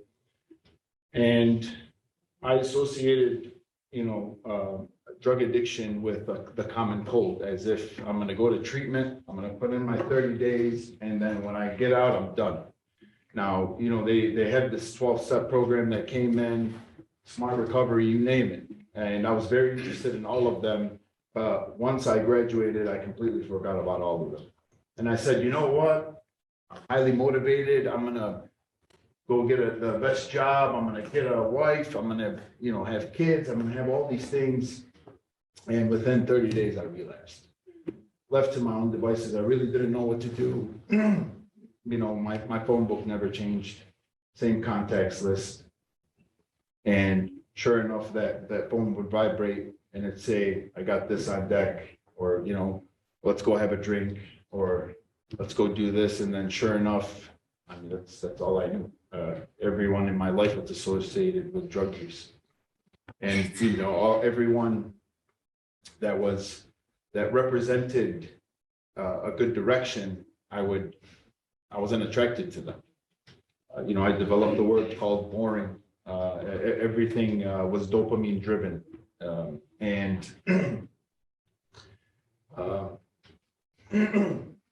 sorry. I want to share with you a time that I remember I had a lot of money, I had $300 in my pocket. We went and grabbed some pills. And it was a lot of them. It was about Vicodin and Xanax Somas at the time. And there was a guy with me, and we said we were gonna go watch this football game. So we pulled it, so at the time I had taken 8 pills of Vicodin, 7 pills of Somas, and 2 Xanax bars.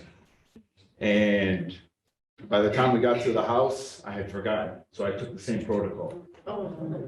And then all I remember is stepping out of the vehicle, and it lights out.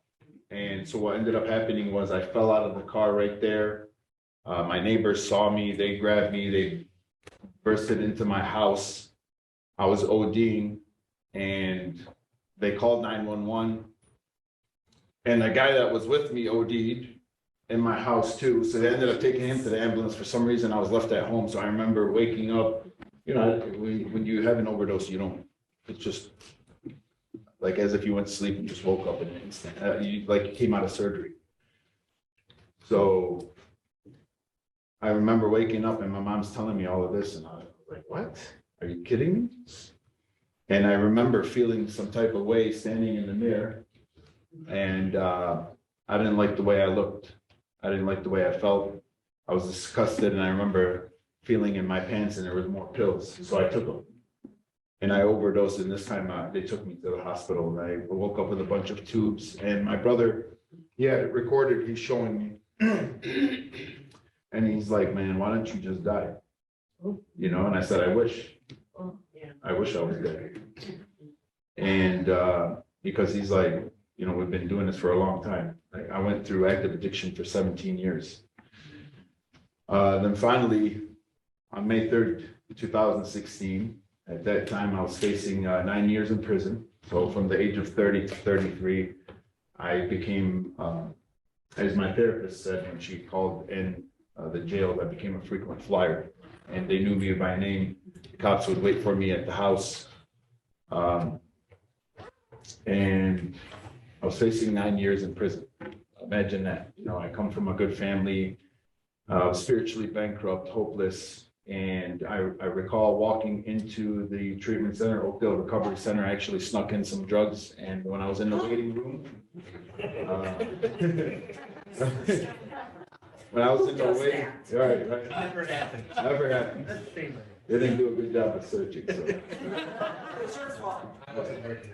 It wasn't there. So, and like I had liver damage, and I remember taking the last dose, and I just really didn't even feel it. It just made me feel worse. And I knew right then and there I was done, you know, and I was very desperate. And I decided right then and there, I said, whatever the suggestion is going to be given to me, I'm going to follow. All right. So I went through the detox phase and did the 30 days there. I was very attentive. You know, I did all the didactics, you name it. And then I realized that I've gone to so many treatment centers. I knew the answers to everything in every book. It's just, I've been going for 10 years to rehab. I spent so many, I completed like 10 of them. That's 300 days. And they said, how do you know all this information? You know, and I didn't even know because I didn't understand that what I just went through. So I attained all this knowledge, which I'm really grateful for. And somebody said, maybe you should become a peer recovery coach. That was a suggestion. And I got out of there. I remember going home for the first time, and I looked at my room, and they changed everything else but the carpet, and there were still cigarette burns on the floor. And I felt that drip in the back of my throat. And I remember going to my mom. My mom's a diabetic, and my dad had dementia at the time. And I looked at both of them, and I looked at my mom. I said, 3 sick people can't help each other. And I needed to leave for the first time. So I went to a 3-quarter house where I met Rob.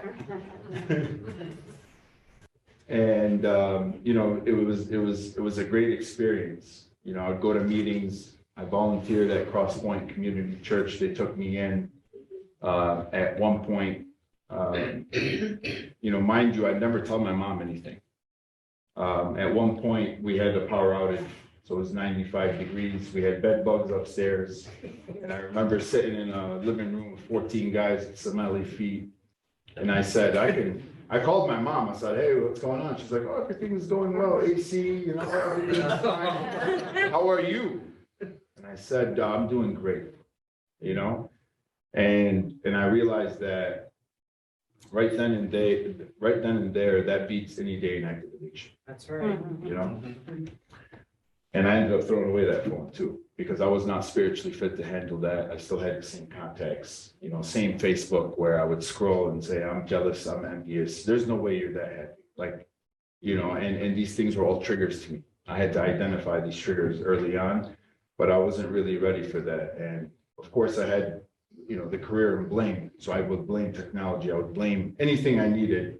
And I had to kind of get rid of that. So I got into an altercation at the 3/4 house. I pushed the guy, and I remember Rob, he had to follow the protocol. And, thank you till this day, every time I see you. Thank you so much for kicking me out, because I needed to receive that consequence, even in sobriety. And, I had really nowhere to go that night. They put me in someone's basement in Redford. Imagine a person in recovery took me in that didn't even know me. They put me in their basement, who ended up relapsing, unfortunately. And I spent 2 nights in, they call it Shacktown, it's called Norwayne. I was homeless. And I still didn't call my mom because I needed to be humbled. I still drive over there. Till this day, when my days are bad, so I can remember how great my life is today. Yeah. Thank God. And then I ended up going into another 3/4 house. Cross Point Community Church was so gracious in sponsoring a couple of those days. There was no fan at the time, so there was no sponsoring. And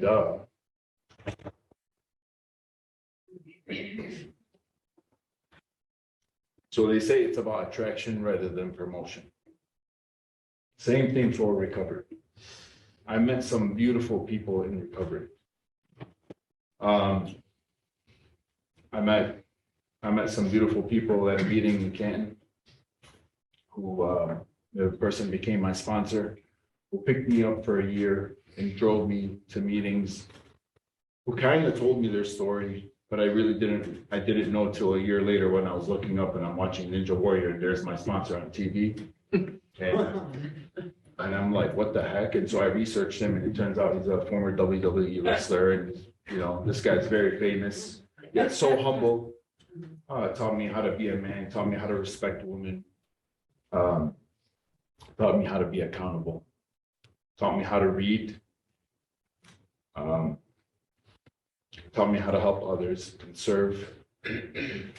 Because, active addiction, you get all these character defects, you accumulate them, and then you have your recovery. And now, we stop the drugs and alcohol, right? But all these character defects and shortcomings spill into your recovery. And that's why I always relapsed. I didn't understand that recovery was a set of boundaries. I didn't know how to develop these boundaries. Everyone around me didn't understand me. They didn't know what was going on. And then I was being driven to probation. And I had just met this person 2 weeks ago, and I looked to my left and I said, why are you doing this? And they said, because they did it for us. And I said, how do I pay you back? And they said, well, when you have it, give it to somebody else. So I have it today. So I have the privilege of giving it to others. And, I decided to do a 12-step program where I took the con out of my ears and put them in my mouth for the first time. And they were very patient with me. They were tough on me the times that I needed to get some tough love, but it was very constructive. It wasn't, they just were never enabling, and they always cut, the BS. And then I remember getting a job at Hype Athletics over here in Wayne, where I realized, in the interview, I was sitting down and I realized that I used to prioritize a job, relationships, everything else over my recovery. And so I put 2 and 2 together and I said, if I had cancer, stage 4 cancer, am I gonna prioritize a job or my relationship or my, all these things, or am I gonna prioritize the cancer and try to take care of that before anything else? And that's the same thing when it comes to addiction. This is it's really serious. I respect all forms of recovery. I'm a history buff. Like I'm a history nerd. I love history and military history, especially our country's history and recovery history. And as time goes on, it reforms. Before AA, there were other programs, but they were very, very intensive. And then AA was created by 2 men who had an idea to help each other. And then they went to the Oxford League, and then they left from there because they had to cater, they couldn't cater to a specific type of Christian at the time. So they said, we can't we have to have, this is for everybody. It cannot discriminate, right? Because the disease doesn't discriminate. So then they formed that, and then from there, NA was formed, and then so many different fellowships were formed. And then, of course, the dynamics of harm reduction. There was no program. Basically, what I mean is how serious this is. From 2010 to 2019, more than 500,000 people died of an overdose. That's more than our country had in military deaths in World War II, period. In 2020, 93,000 people died of an overdose. That's a new record. So we're starting off this decade unlike no other. We went through a pandemic that's really regressed us. And now today, after working at Hype Athletics, which is a nonprofit organization, I started off cleaning the trash. I didn't have the privilege of cleaning the toilets. I have a whole story about cleaning toilets, but I'm not going to get into that. There was a lesson in everything. It's beautiful, but I just want to move along. And I worked my way up into management. Today, I'm the general manager. I'm also a part of the Safe Substance Abuse Coalition. I have a special relationship with my mother to where I understand her today. Because it was very triggering for me. My mom is a big enabler for me. She loved me to death. What I mean is, whatever I did, she loved me. Even if I murdered somebody, hypothetically, she would still take me in. And that's not the right way, because all my mother knows how to do is mother, right? She didn't know how to take care of this disease. And I think not a lot of us do. And so I joined the Safe Substance Abuse Coalition, which is a subsidiary of Hype Athletics, where I became a peer recovery coach, interventionist. I've done over 250 interventions in the Metro Detroit area. I have helped serve people from all over the country that have flew in. I've done countless documentaries. I'm also a peer recovery coach, life coach, personal trainer, nutritionist. I have also served for the 19th District Court Drug Court and with Judge Laura Mack as well, who I'm grateful for. We do community service, outreach, and I'm a big advocate for recovery, all forms of recovery. I do family advocacy as well. They even had me referee a divorce once, and I reversed that, but whatever. It was weird. And out of my 23 nephews and nieces today, I'm one of the most trusted uncles in the family. it took a lot of ego shattering. And for me, like the God concept, when NA or AA would come in, these 12-step programs, I would tear down their 12 steps, and I said, I am not like you. I would discriminate a lot because it was a reflection of what was really going on inside of me. I had no acceptance in my heart. Okay. And until I could accept myself, I started to let others in. And, you know, I recall, I thought I was an atheist at one point. And, you know, then I realized I'm blaming God for everything. So then I said, okay, well, I'm acknowledging his existence. So now that, takes me out of the atheist category. And then I threw a scenario at myself. I said, well, say there is a God, and he came up to me, hey, why don't you believe in me? And I said, oh, because of them. I don't believe in you because of them. So really, I never sought God out myself. I was always looking at God through other people's actions or mistakes. Hey, Robbie, we need to go. Really? They're closing the line. Okay, well, thank you.